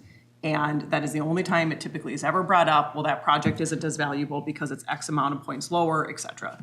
So if this is a thing that say if a project has to get at least 50% of the points to get any money period, no matter where you are, I'm throwing 50% out, whatever it is. I think that's not valuable policy to have, but that has to be across the board. And I think that would help protect then TAB making arbitrary decisions where they do tend to really scrutinize the transit and bike ped projects way more than any of the roadway projects. And so I just don't want this to unintentionally impact were all the scories. And I think the point being made that this is a target, this isn't amount. So all of a sudden they could say, oh, we like this arterial BRT project, that costs so much money. You know, there's now 18 bike ped projects, but there's a 200 point gap. We're gonna give, you know, 5 million from that bike ped bucket over to arterial BRT because we don't like those other bike ped projects because they scored less. That's the piece, because of this being a target, you know, it really kind of opens a can of worms. And I'm not against how any of this is set out necessarily. I just think there needs to be some policy bounds around how they can make these decisions, or there should be at least TAB should consider making those. What would the group think here? And I know I can't make a motion as chair. If you go back to the table, it's easier to look at it that way. In place of having the NA and the 2026 max, I would move the 30 million into the max category. You could fund anything up to that, then put an asterisk there that says, in a situation where there's not enough transit projects within the category, you could fund higher than $30 million up to midpoint of the target range or whatever it is, just to get some wording in there, something to that regard. So it gives them flexibility, calls it out. Applicants know what that original target was, original target max is, but it gives flexibility to projects that may be over and above $30 million. I know by saying that, you may have some on the roadway side that'll say, we should do the same thing with the interchange projects, because those things are $60 million a pop. But I think just focusing in here on the transit one, that's one that at the policymaker work group, the technical steering committee working group, that was a very long conversation in both those groups. And so focusing in on that, I'd be supportive of something like that. Move the 30 to the max. Min could be 0, depending on what the need is that given solicitation, and then have the caveat in there. What are thoughts on that? Mr. Chair, Yes, Adam? isn't that the same thing that we have here, but just moving the 30 to the max? Correct, but I think It's a maximum unless there's funding left over. So it's really Correct. just kind of the semantics of how it's presented. yes, in my interpretation, though, the way I'd read that as an applicant is, right now, it's saying 30 is the minimum, and there's no cap. If you put the 30 in the max, then the 30 is the max, and the asterisk gives TAB the ability to, let's say there's $2.5 million left over after all the other transit projects are funded. If their funding range is that, you could essentially award 32.5 million to something, but at least there's a target. Right now, to me, to Brian's point and others, I think right now it could be 60 million as a max. We don't know. Yes, Matt? Yeah, Mr. Chair, I agree with both approaches. I think Adam's right that it probably is a semantics case, but I think maybe another way to look at it as, I think what we're talking about here is competitive versus non-competitive funds. And maybe if there's just some sort of direction we give around competitive funds need to be prioritized in the sense where they are going to be funded first before anything would be shifted to a non-competitive category in this circumstance. Maybe something around, language around that would be another option. That's a great point, Matt. Chair. I agree with X. Once again, I mean, I think that leaves it open to TAB. I mean, to Met Council, what if the TBI comes in crazy expensive and, you know, Met Council out of your whole program would prefer to say, can we put more money there? I think on the non-competitive side, it does leave a little bit more flexibility. And once again, this is all under the guise of like, I'm not against giving it to BRT. It just seems a little bit arbitrary as a standalone category. So, but to Elaine's point, does it make sense? Is it clearer for TAB if we do pull this out as a separate motion of a non-competitive, you know, max? I'm fine either way, but happy to make the motion. I mean, are folks feeling like making it all as one is okay? It makes sense to TAB? Okay. Well, I'll make the motion to approve this table as is, with the exception of moving the 30 million over to the maximum with an asterisk that states, you know, additional funds can go to non-competitive categories after the targets are met in all the other buckets. Okay, so we have a motion on the floor here. Do we have a second? Second. We have a second. Any discussion or additional questions on this item? Yes, Jim? Would we want to limit that to a particular mode? If we're going to footnote it? No. What does the rest of the group think? Elaine, I saw your hand come up. Yeah, there was a part where she said where the targets are met. The targets aren't. when you prove it later, they're targets, they're not mandatories. So they may only give 58 million, not 60 million, or any of those other. Intent of the targets are Oh, yeah. achieved. I'll amend the motion to say the intent of the targets are achieved. Intent of the Or some targets. slightly fuzzier language. Yeah. We get in the ballpark of said targets. Yeah. And all Abe's the got other this on modes. recording, right? So we don't have to try and. So, Mr. Chair, would the asterisk go on the top of the column or just in that category? Would it be all of those on the asterisk? I think the intended motion was just for that item, correct? It was Jim's just, question, yep, should that be limited ABRT. to that category? Or could it go on the top where it says 26 max asterisk? And open it up to every project, every category? For each category. Chair, I think it should be on the 30 million, the asterisk is on the 30 million in the max column because it's specific to still note that additional funds could go to arterial BRT if that transit bucket is not fully, the intention of the transit target isn't fully met. And it then also doesn't start moving money out of the other buckets until those other targets are met. Okay. Happy to revise. Mr. Chair, the distinction I draw here is, since this category is not competitive, you're either shrinking or scaling up the pot for the rest of the solicitation. And now to that point, there's always been motion within the ranges for all of the other things. This is the only real distinction where you're saying, when we decide what the number is at the front end, we have to make sure that that's clear so that when we get to the point of the solicitation, everybody understands what's available and what the potentialities of that are, right? To me, that's the distinction. Yes. Jenny? Mr. Chair, and Lisa, I guess my request would be if the motion could be amended to name these other buckets that you're referring to, or other categories, so that we're clear, because I'm not clear right now if you're talking about bike ped and roadway in this as well, or if you're talking about transit expansion and transit customer experience as the other buckets. So right now, I'm in favor of the asterisks with trying to fund the intended target funding level for the other transit categories, including transit expansion and transit customer service. And if funding's left over, then allocating that to ABRT. I'm less on board with trying to blend the other modal categories in this motion right now. So I just want some clarity on what your motion is.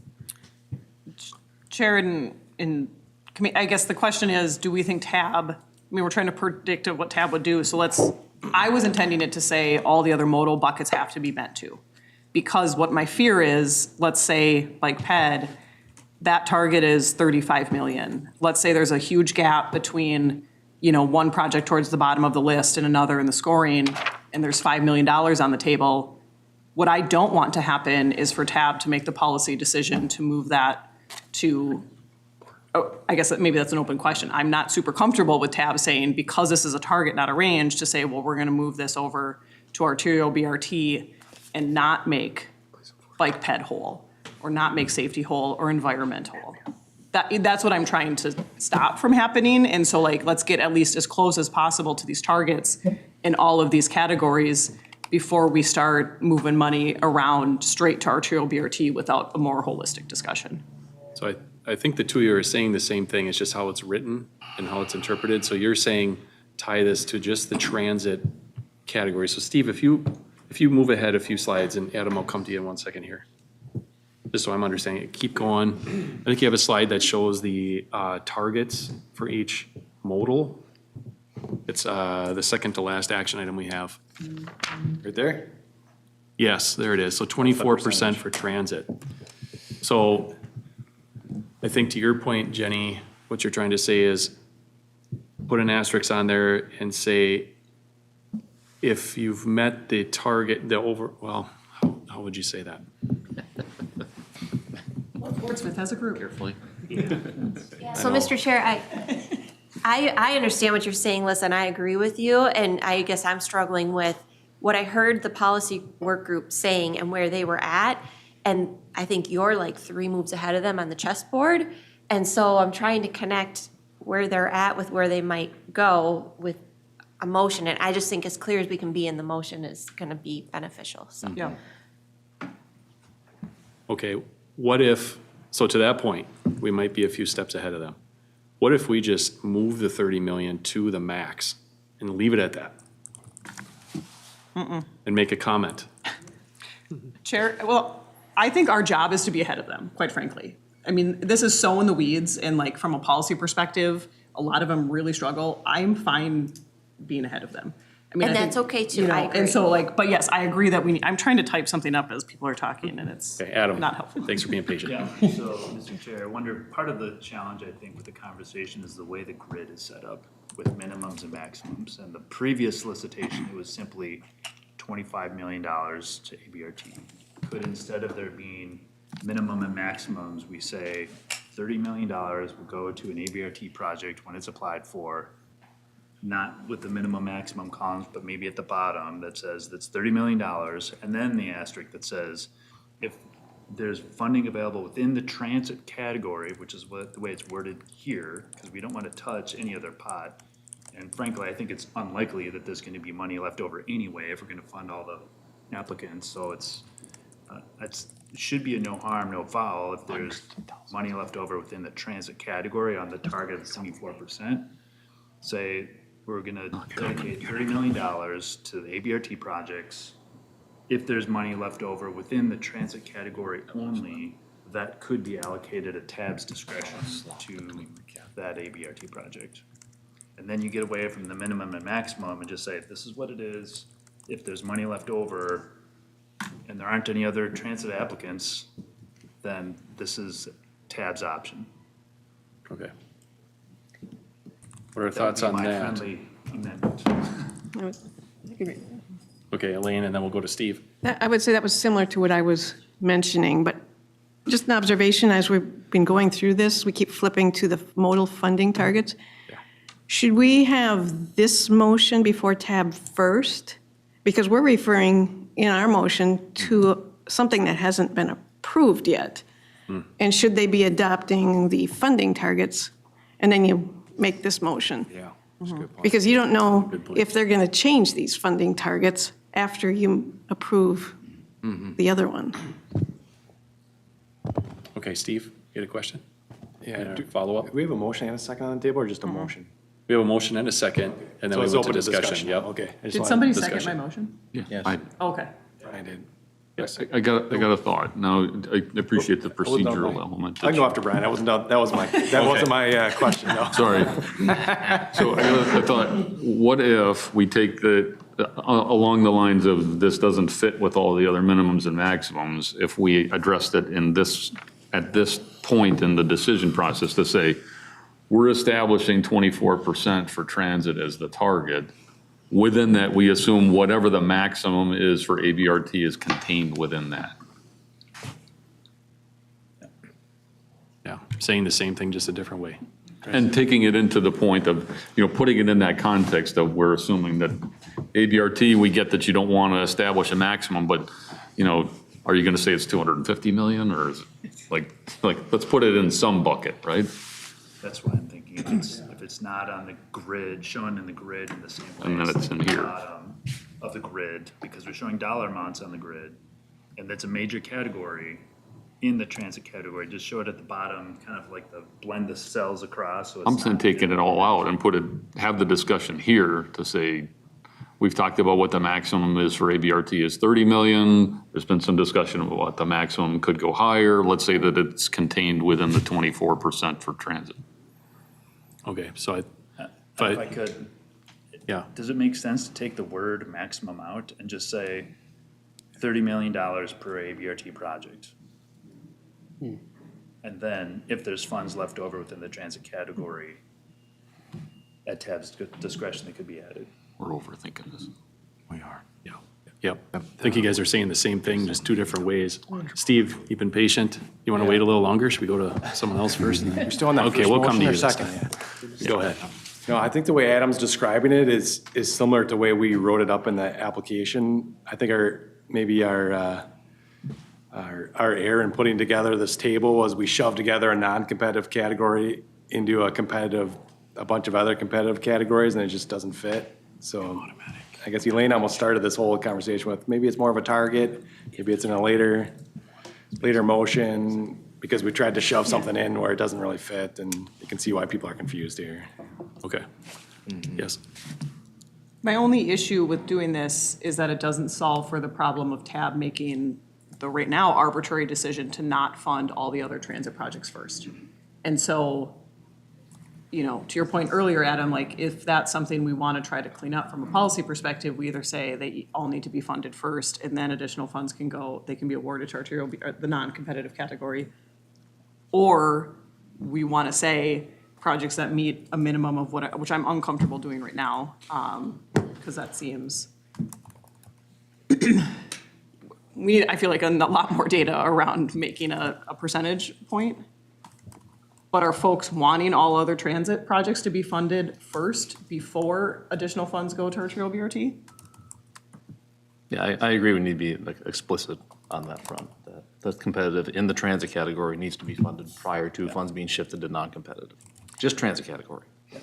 So then I would actually propose to have a completely separate motion about arterial or BRT that states the intent is to fund at 30 million with under TAB's discretion after all other transit projects have been awarded, additional, TAB can make the call to put additional funds towards it. But like as a seventh motion on this, as a very standalone, to note that it is a non-competitive category,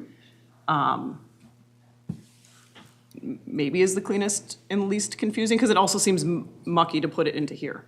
Yeah. Yeah, this could have two motions on this action as what I'm. An A and B. Yeah, that's what I'm hearing. And one thing about, I'm going to add on with Matt, funding, you know, looking at points, right now we have only a few transit providers submitting projects and they select their best ones based on the money available. And before, we used to get a lot more applications. I would not like to see applicants putting in more applications so that the scores get spread out more. They will. You're asking them to make sure our projects don't get scored low because so few came in. And that's what, you know, we could get more applicants just to make sure that the best ones go higher. Yeah, I appreciate that concern. I'm just saying that the changes in some funding models around transit in the region, so at least suburban providers are going to be more in charge of local match funds than we were in the past. So we don't actually anticipate what you're concerned about ultimately. I understand it's a valid concern, but I don't see us just, you know, stacking the deck or loading the category, however you want to look at it, to just make sure we get all the funds, because we ensure that we have the funds available for that local match, which hasn't been the case for suburban providers, at least in the past. Okay, so Steve, yep. Yeah, the way we talked about this a little bit at the policy work group, too, is we were talking about developing funding options. You know, this is next summer. So that $60 million target, and Elaine mentioned this too, the funding options we put forward, there'll be one that will be $60 million for transit, but there'll be others that will be less than 60 and some that will be more. You know, you could foresee even like a climate funding, we'll tie them back to the TPP, there'll maybe be a climate funding option. And maybe it gives $80 million to transit. In a scenario like that, you know, maybe you put some more money towards the competitive pot, but you could put more money towards ABRT if you exceed that $60 million. So, you know, that's how we talked about it a little bit at the policy work group. And so I just want to make sure people are comfortable with that notion and how we would apply it if we are doing something that gives more money to transit. Part of that option, which we never really considered in past cycles, would be to give more to ABRT above that 30 million. Chair, what's the current motion on the table? So, yeah, so the current motion on the table is move the 30 million to the max category with a asterisk that says that, can you repeat? Do you remember what you said? I think I'm gonna. You're gonna scrap that? Rules, did I just say I'm rescind my motion, or do we? So there was a a motion and a second. We could go to vote and we could just ixnay it, or I think you can actually just pull it, right? According to Roberts, you can't pull it once it's been seconded. It's no longer your motion. So we all in can agreement vote that it we'll down. vote and I'll vote no. Okay. So we could vote, or we could do a friendly amendment and change yours as I will make a well. friendly amendment, and where I'm hearing we're at is let's approve this standalone category, or this table, and remove arterial BRT from this. So should we want to take care of the rest of it right now? Is that where we landed? No? Chair, Procedural. what I was suggesting is just add it to the bottom of this and just do a cross. So it's this one number, there's not a minimum, there's not a maximum. There's no It's such just thing as a friendly amendment. ABRT Someone 30 has to million. amend it. Yeah. And then you vote on the Then the amendment, and then you. asterisk says, Then you go, all yep. other, if there's any remaining fund after all other transit projects have been funded. Okay. Are folks okay with the language with the asterisk say, TAB can award additional funding to ABRT only if all other transit projects are funded, and the funding targets are met or close to met in the other modal categories? Second. Okay, so let's go process here. Let's clean up the other one first. Let's all vote no on that. Okay. Or you vote how you want. I can't force you to vote. I'm gonna have to count this. Steve, you ready to count? Well, the other option is someone making that amendment. We vote on the amendment, and then you vote on the amended motion. It's a pretty substantial change. Let's just vote this down. Let's vote this down. Let's start fresh, I think. Okay, all in favor of the motion that was originally on the table, signify by saying aye.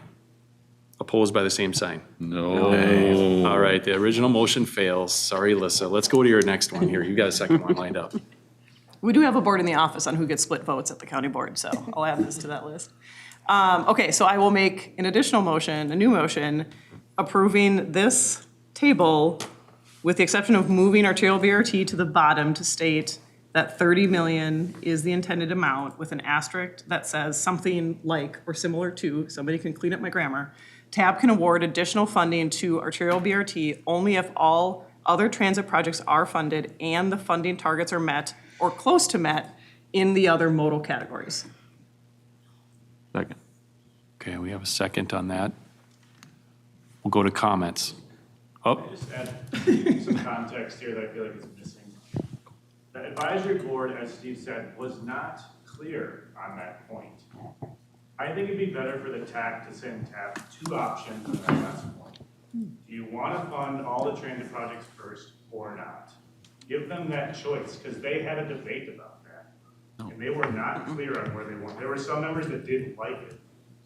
So everything else I think you guys are voting on that you just discussed, they agree with. 30 million comes out of transit pot, but I don't think they agree on that, so it seems weird for TAC to make that recommendation. Chair, Attack is we're not here different. at the will of TAB. We are here to make a Exactly. technical recommendation. They can change it. Correct. And so they could strike the language. There's a piece of this that they could strike if they don't like it. I also, and this is why 100%. anybody who has influence over this TAB agenda, they need to discuss these things. We are in a very uncomfortable spot that we've had 10 people of TAB discuss all of this at length. Only 10. We have no context of the rest of TAB. So I am not comfortable making an assumption based on how all TAB is going to react because we have not heard them discuss any of this stuff at length. I think this is clear enough that they could strike part of this language. If this is the technical recommendation, then this should be the technical recommendation as opposed to setting two things up to them. They're smart enough to strike half this language if they decide they don't like it. okay, so we have a motion and a second on the table. Do we have any further discussion?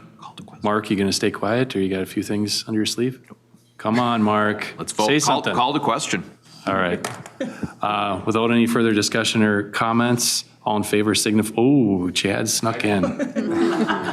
Chad snuck in there. All right, Chad. I just wanted to express, I'd like to hear that motion again, because it feels like we're kind of tying TAB's hands only if TAB approves or funds all projects. I'm feeling like that is a little bit too much. Maybe we could recommend that they fund all projects, but I'm a little bit where previous discussion was on that as well. Okay. Thank you. Yep. Correct me if I'm wrong, but we are an advisory committee anyway. I mean, TAB doesn't have to listen to us on anything we say. That is correct. So if this is how we feel, I think we should communicate that as clearly as possible to TAB and let them go from there. Yeah, and Chair, I think to that point, if TAB goes that direction, I would like then the staff recommendation to be that we then need across categories what the percentage threshold of points is that don't get funding. That's the, to Adam's point, it seems incredibly arbitrary for us to say, to give it to TAB to say, you don't like how this one scored, so we're done here, and transit's the only one that has that. And so I'm not against that. but I think it's either all or nothing right now because we have nothing else to go on. And so if they're going down that path, I think it would be helpful for then maybe our next meeting to suggest then we set up a percentage of across the board. If you're below, if you get less than 30% of the total points, you don't get funded at all in every category. Yeah. So it's always consistent. Yes, Jim. Mr. Chair, I'm going to support the motion that's made because it basically fixes the table. It removes the NA from the table, and that's the troublesome piece. The next steps, we'll see. Okay, yep, Brian. I'll express confidence in both the funding and programming chair and the TAC chair that you can help express the thoughts that were behind our motions here to TAB in that setting. And if the language needs to be refined, TAB can help refine it. Yeah. Thank you, Brian. I'll wear my Hulk Hogan suit, just out of, just saying. Coming to you live from Metropolitan Council. Okay, with that, we have a motion rope, and Joe a Mack. second. We have a motion and a second. All in favor signify by saying aye if you approve. Aye. Opposed by the same sign. Aye. All right, we had one aye on the opposed. That motion passes. That was a tough one. All right, the next item, which is active transportation funding, max and mins. Mins and max. Steve, you're up. Okay. Yeah, the recommended motion here, again, this is the same sort of thing as you saw with the federal funds, but maybe just to note a few changes that took place. The local bike facilities, minimum 150,000. I'll just kind of read some of these. The maximum is $3.5 million. So that was tweaked a little bit by the Active Transportation Committee and the work group because it ties a little bit back to what used to be multi-use trails at $5.5 million. Local bike facilities, again, the 150,000 minimum, $2.5 million maximum. I guess that should be local PED, number 2 there, Joe. And active transportation planning, they wanted no minimum award, maximum award of $200,000. Again, it's meant for system-wide or area-wide active transportation planning grants. So, Mr. Chair, I'll turn it back to you. So again, the motion on the screen, I think the second bullet point should say local pedestrian facilities. Yep. Okay. So thank you, Steve. So any questions or comments on this item? Yeah, I got a question. So, Mr. Chair, so what was the rationale about such a low number for the minimum?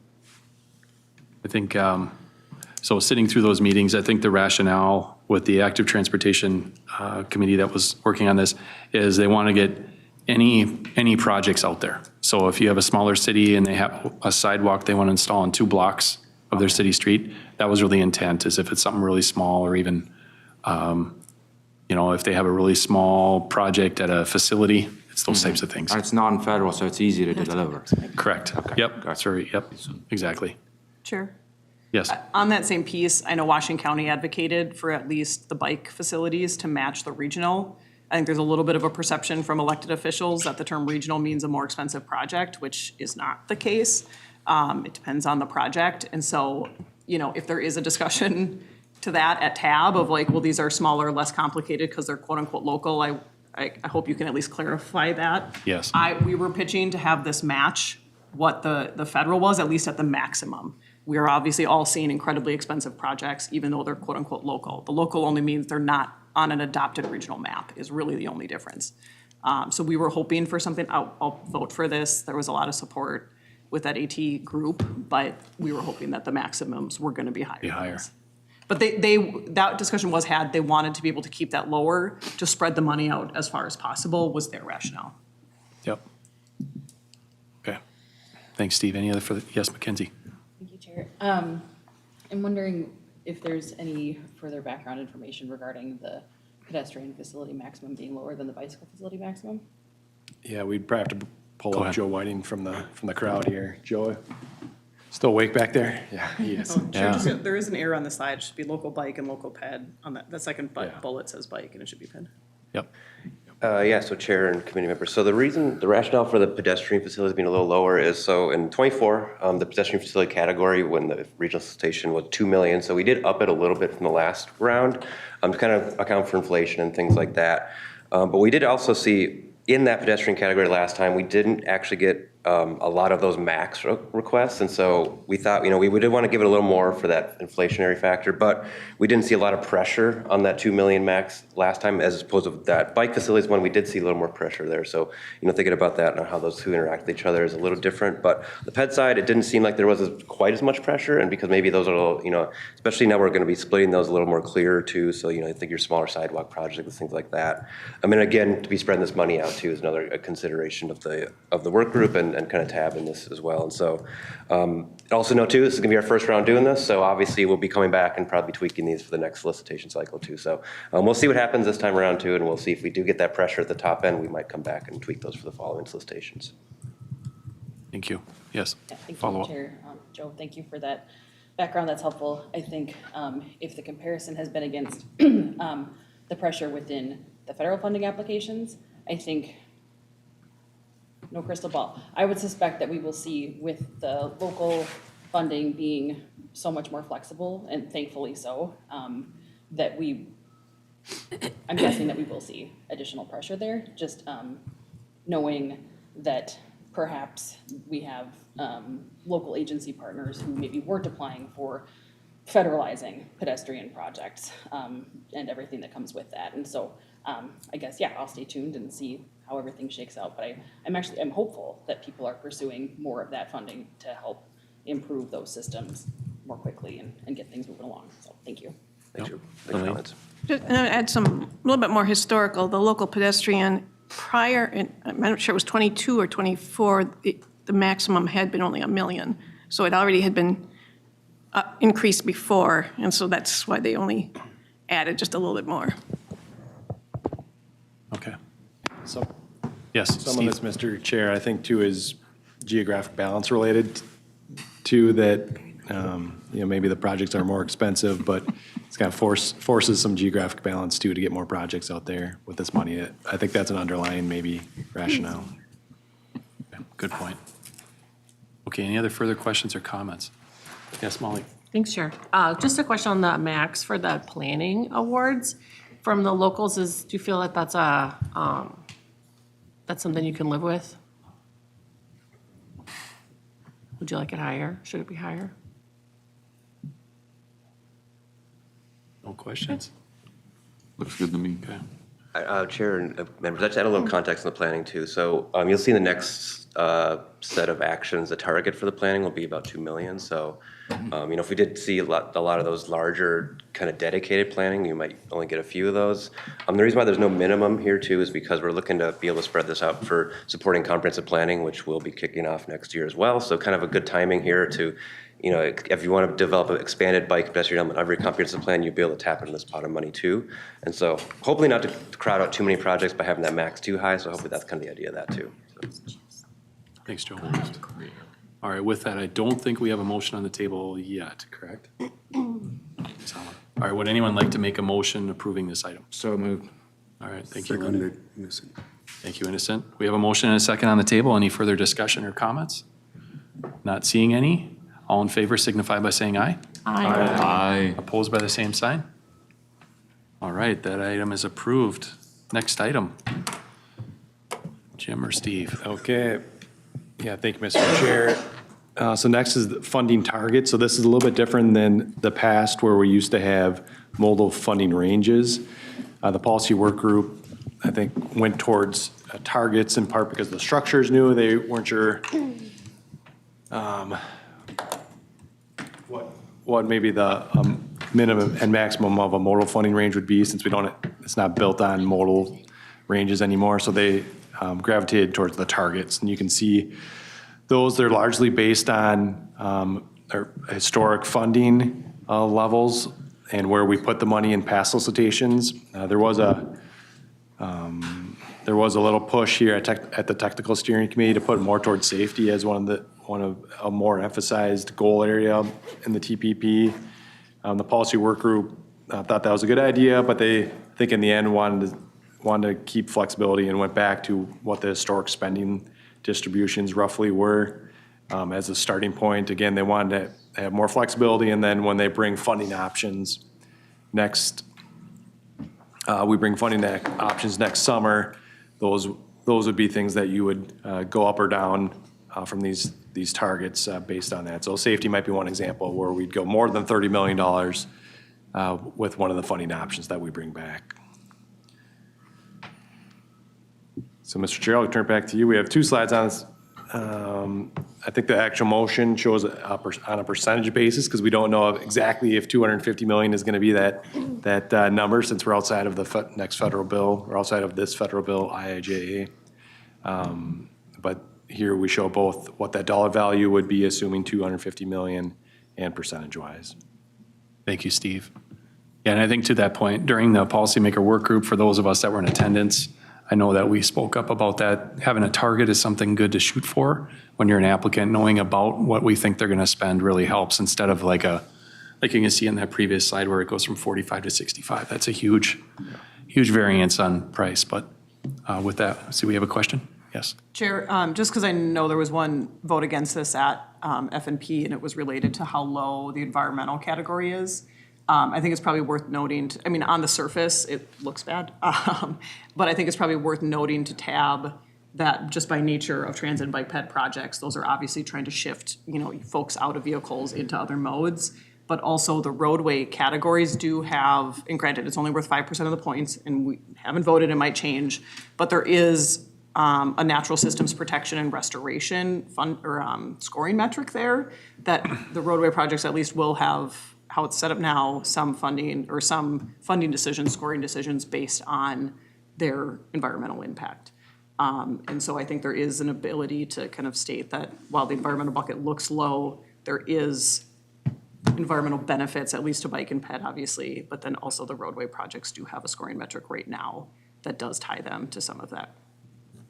Not to change the anti-vote, but I think it's helpful to TAB to understand that there's a little bit more context to just how those numbers look. Yep, thank you.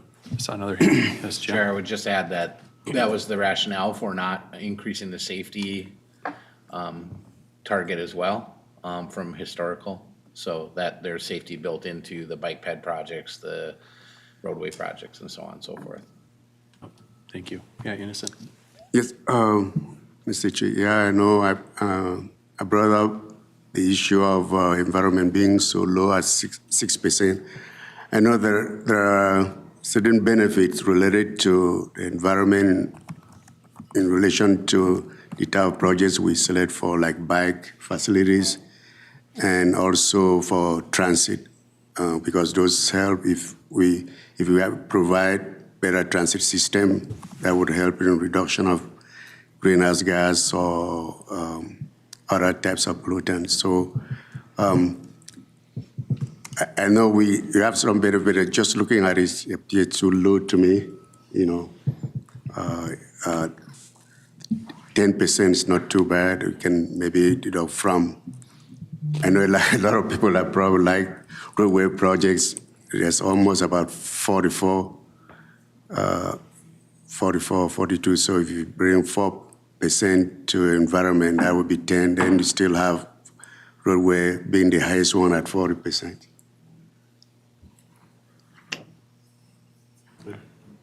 I see another hand over here. No? Okay, no further comments.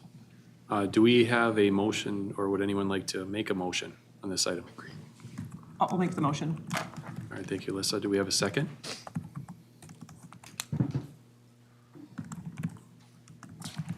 Wyatt? I'll second. All right, thank you, Jim. All right, we have a motion and second on the table. Any further questions or comments? All in favor? Yeah, go Chair, ahead. can we just restate the motion? Yes. So the motion is recommend that the Transportation Advisory Board approve the following federal funding targets for the 2026 regional solicitation. That's 12% to safety, 14% to bike and pedestrian, 24% to transit, 44% to roadways, and 6% to environment. And again, these are just the targets. As staff sets up those scenarios afterward, they're likely going to vary from these targets, but Good question. Any other further comments or questions? Okay, all in favor signify by saying aye. Aye. Opposed by the same sign? Aye. All right. Thank you. That motion passes. We have our last item here.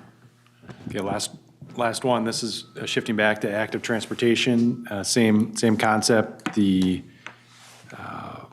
a funding target. So the motion is recommend that TAB approve a $50 million funding target for the 2026 active transportation solicitation with a sub-target of $2 million for the active transportation planning category. So this has that one extra detail about the $2 million planning category. So that was discussed pretty extensively at the active transportation work group over the last several months. So they're proposing to do a $50 million solicitation this go around based on revenues and what's in the banks. Okay, thank you, Steve. Any questions or comments on this item? Okay, not seeing any. I'd entertain a motion. Oh, yes, Ruben. We're not providing any recommendation on how that 50 million is split between the bike and ped? The current action item doesn't, but if you'd like to add one. Is there a reason why we're not doing that? Yeah, Steve. Elaine, you want to answer? Go. Just looking back at the federal, we just put funding in modal categories. We didn't split it among the application types. So that was, we did the same thing here. You're just putting the money that's going to be available. And then depending on what comes in with those application types, the funding would be distributed similar to with the solicitation, depending on what comes in with each of those, like the road, for example, the roadway categories, you'd split it among those up to that target. It's keeping it similar to the other one. The same's going on with the safety categories too, correct? Right. We didn't split the proactive and reactive. My hunch is that part of it is because the planning is, the dollar values are so low, and it was a new concept and category that we've never had before. So to give a general sense for how much is going to go there was good for applicants. If we're going to do 150 or something, how many of those do we want to do? So I think that was a good move by the work group to at least split that one out. Yep. Ryan, did you have a question or comment? It was more of a logistical question. Those funds are already flowing, and if I remember right, we haven't spent it forward. Are we flexible about when those funds would be available for various things? Yeah, Steve, I know the bucket is filling up. We did spend some, what was it, 15 million as part of that, excuse me, the last solicitation, we applied some of that to the regional solicitation projects, correct? But there's still quite a bit filling up. Yeah, we did. Joe can probably answer that question better than I can, but we did look at the numbers as far as how much was in the bank. What the revenue is about $21 million a year that we're getting from this funding source, and how far out they wanted to expend the dollars that were not in the bank. And I think they were conservative in their approach, right, Joe? Not spending too many years out of revenue. But. Yeah, I'd say so. The 50 million itself comes from the idea of that about 18 or so million we've already obligated to projects in '24, and then the extra 2 million for the University of Minnesota for the Washington Bridge project, plus what we're anticipating to have by the end of '26. And so that the work group felt comfortable with understanding, okay, we're anticipating that much by the end of '26, therefore we'll release that much for '26, and kind of going forward, every cycle we'll come back and see what we got in the bank and anticipating we'll have in that year, and then spending that money out in that solicitation, and not necessarily going forward, because thinking like when you got a lot of these kind of starting to pile up, the bookkeeping might be sort of very complicated, right, when you've got a lot of different projects drawing from it. And so the idea is to kind of keep it, what we got in the bank, we're going to send out every solicitation, and that was kind of the idea here. So that's what that 50 million comes from. I guess to refine the question, so we're not putting it out, and the first grantees are not getting it in 2028, they're getting it in 26. Correct, and Yeah, doing it good enough. And doing it this way is to also another way is talking about in the last solicitation, right? We already have one project already completed because as soon as they execute that grant, they were getting funds right away, right? So the idea here too is we want these projects out fast too, and so if you got a project that's ready to go, you can get going as soon as you get it selected. Perfect, thank you. Joe, maybe one more question. I know it's been brought up at a few meetings, but for everyone's edification, I think it's important to note too that Met Council staff will be administering this program. It's not going to flow through state aid. So it's going to be it's going to be a pretty streamlined process for the funds coming through this program, correct? Chair and committees, correct, yeah, and you'll be seeing me a lot probably too. Yep, terrific, yep. All right, thank you. Any other further comments or questions, or I'd entertain a motion? So moved. All right, do we have a second? Second. Thank you, Innocent. All right, we have a motion and a second. Any further comments or questions? Otherwise, all in favor signify by saying aye. Aye. Opposed by the same sign? And that one passes. All right. So that gets us all the way through those items. Appreciate everyone's time and wherewithal getting through that. I think the bigger process is going to be going through the applications themselves, which will be here either in December or January. So thanks for sticking with it and offering the comments and questions today. We have one informational item. Steve, you've got 7.5 minutes. Okay. Turn it over to you. I think I'm gonna stand up now. Been sitting too long. I'm gonna invite Molly Stewart here from SRF. She's project manager on the evaluation to help me here. And we'll switch over to the last PowerPoint. There we go.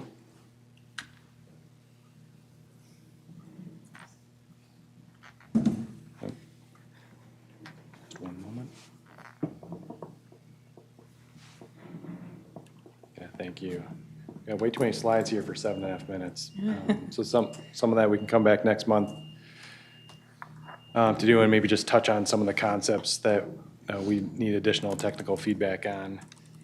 So we had set this up again. Here's how we'd set up the action items over 2 months. And I think maybe an open question is, do we need to push it back to January's TAC meeting for the next tranche of action items coming through, which will get in the application categories, score weighting, qualifying requirements, and the like, release it for public comment.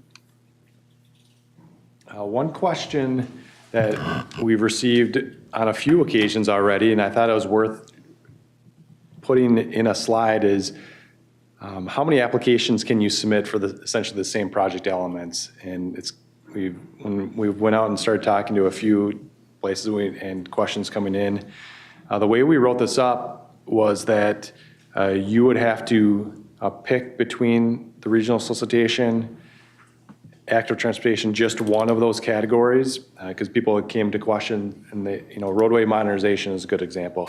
You could have a roadway modernization project that could also apply in reactive safety through the solicitation. And for bike ped, that you multiply that by another time too. You could have a bike ped project that could potentially apply for a regional bike facility if it's on the RBTN, a safety project, and maybe even the active transportation bike facility. So maybe three projects there. So in part to limit the total number of applications that all of us score, at least this first go around, since we are doing active transportation and regional solicitation at the same time. The way we wrote it up is that you could still apply for HSIP and the regional solicitation, active transportation. Those two would still be separate. You could apply to both, but you couldn't put in 2 or 3 applications within this umbrella of regional solicitation and active transportation. Do I have that right, Molly? I think it's still, you can only receive funding from 1, 2 for each HSIP and regional station as it is currently.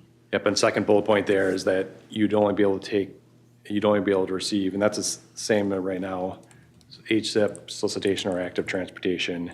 That work group didn't want the federal funds for bike and the active transportation funds to mix, and so people had to ask, well, can we use this as the local match, AT as the local match, the federal funds, and wanted to provide clarity that you could or couldn't do this. In this case, we wrote up that you would not be able to mix and match those funds.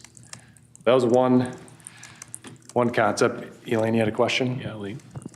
One thing, now that we have our safety categories, we do have the minimum set to request is 2 million, where HSIP, the maximum is 2 million. So I would expect that we're not going to get a lot of double applications going forward like we have in the past. In the past, it's been only 2 or 3, but I would think having different maximums and minimums that they can request for funding, that would probably eliminate a lot of duplicate projects. Okay.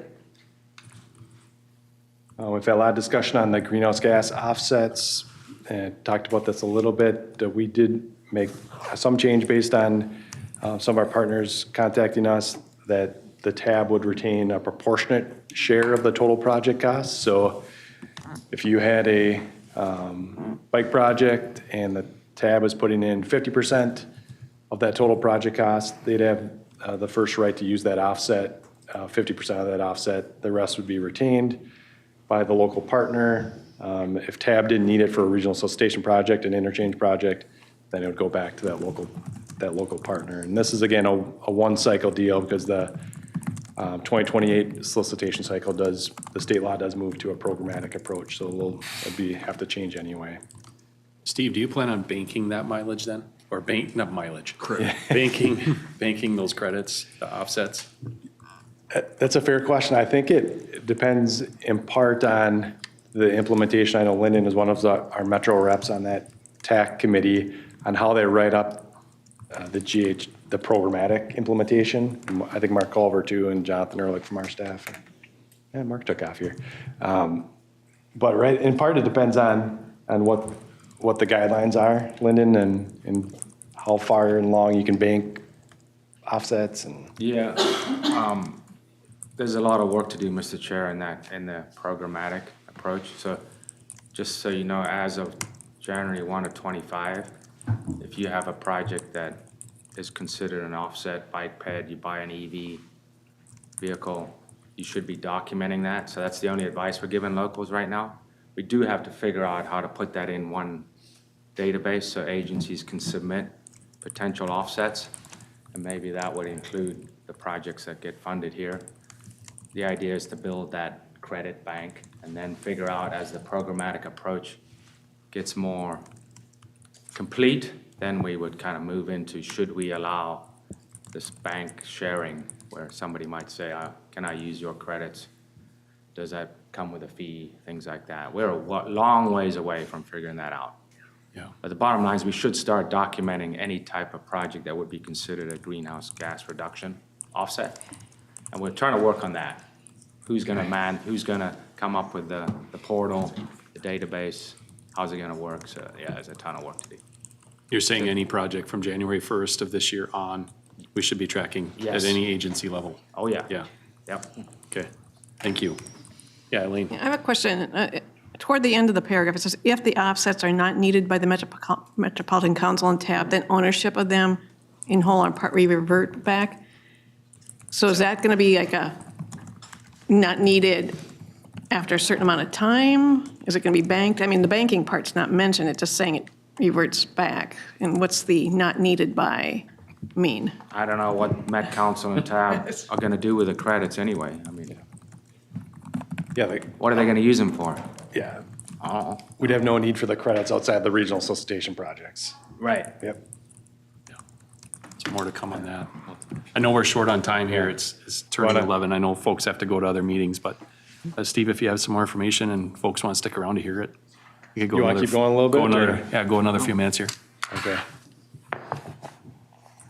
Here's some other the qualifying requirements. Maybe I'll point out the second bullet point for the regional bike facilities. The qualifying requirement is that you have to either be on the RBTN in the regional bike barrier study or an approved Met Council regional trail plan. That's one change for that regional bike. Is that, sorry, Mr. Chair, the approved regional trail plan, is that in your county or city transportation plan and it's been adopted by the council? Is it on a map? Metropolitan Council has a map of approved regional trails? We do, yeah. Okay. Yep, there's an approval process and there's a map of what those are. Very good. Yep. Let's see, the one change on the active transportation that coming out of that group worth noting is that the active transportation projects can use that money for studies, preliminary engineering, design, and construction engineering. So that's a change versus the federal funds. Worth noting, right-of-way would remain to be an ineligible item for both federal and active transportation funds. Would you include that as, like, if you do a construction project, would you include that as part of that application, or are you talking about just that $2 million set aside, that's those funds? The first. For the active Actual transportation? project. is what I read it as. What was the rationale behind that, Mr. Chair, on including those? Engineering and Steve, studies? you have, Yeah, Joe, do you want or to Joel? come on up? Joel's getting his steps in. Front row seat next time. I know small agencies don't have the funding, right? Helps them out, I get it, right? Yeah, so one of the big thinking on that was here from with the work group is, I think the intention of these new funds is really to get out there and get cities and communities that haven't actually applied for federal funds in the past. And so one of the big barriers we've heard is obviously engineering, design is a big part of that project cost. And so they wanted to be able to allow that to, again, open it up to smaller communities who maybe couldn't necessarily front those engineering and other costs without this. And so this is kind of opening up and getting a little more flexibility in the program here. And then that planning category was specifically for more of those system area, larger systematic plans and not necessarily project specific. Thank you. Good. Okay. We have had some feedback on the community considerations, and it's probably a bigger topic than we have time for, but we have met with a few agencies and anticipate making some adjustments, particularly to this Measure B, community engagement. Take care. Thanks. That may be just briefly, one thing to pay attention to is the score weighting. That's something we're going to be asking as an action item. And some of these tables I think are pretty good. Molly, if you want to just mention a few things on here, but as a quick summary to where the points are going and if people agree with them, I think is something we want people to spend some time on. Yeah, thank you. So the applications are out for review right now through the end of the day on November 10th. So I encourage you to check them out and provide comments. But primarily, I'll just scan through these quickly, but majority of the points in each of these categories is aligning with the focused goal area and objectives and that they're trying to further. So in the safety category, there's the proactive and reactive. The proactive one aligning most with the connection to the plan, reactive with the benefit cost analysis that's included. So this category also aligns very closely with the HSIP proactive reactive category. I'll note in the bike ped, we have the regional bikeway, which is federal funding, and then the other three are the local AT funding. A little bit more of a shakeup in the criteria because there's the legislation that state legislation that has to be aligned with. But again, focusing on in the regional one, the connection to the regional bicycle priority, so the RBTN network. In the transit category, these applications align very closely to the existing 2024 application. And then in the roadway categories, we have 4 of them now, and you can see kind of the mix up in the different percentage points. But in modernization, it's closely aligned with the multimodal street connections. And then in the in each of the categories, there is a safety component as well. So this is one of the categories that kind of furthers 2 different goal areas. And then finally, the TDM application is in the environment. I think it was maybe noted that EV application is not going to be an application in 26, but will be in 2028. And so the TDM application is, again, very similar to the 2024 application. I'll just note HSIP is also coming out at the same time. There is a couple of changes that have been made. There'll be some training opportunities as well. And then finally, Joe, jump in if I miss anything, but generally with the geographic balance discussion with AT work group was that there was not going to be a formal policy put into place, and they're going to maintain kind of how it's been operated before, as in review all the list of projects that come in and see how they shake out geographically, and then discuss from there. And then finally, one other comment that came out of the technical steering committee was we discussed having an off cycle with the AT applications, so those local bike ped and local bike and local ped applications in the AT planning. The recommendation from that group was to align them in 26, but then consider an off cycle from there. So for the AT solicitation, it would be in 26. And then do another one in 27, since as was mentioned, the funding is just occurring, and then go 2 years after that. So then they'd kind of alternate with the regional solicitation. So I think that is hopefully the high notes. I'll note that those funding percentages and weighting are part of the action items that will come forward to this group in December. So make make sure to review them as part of those draft applications if you have any questions. Yeah, thank you both. Yeah, I would definitely encourage folks, if you haven't already looked at the applications, take some time and look at them. They're all new, and That's going to be very important as we move forward. So take the time to look at them, or have your staff do it. If you have staff members that are working on that on a daily basis, have them get ingrained in it. So thank you. With that, we'll consider the meeting adjourned. Appreciate you guys hanging in there a little bit longer.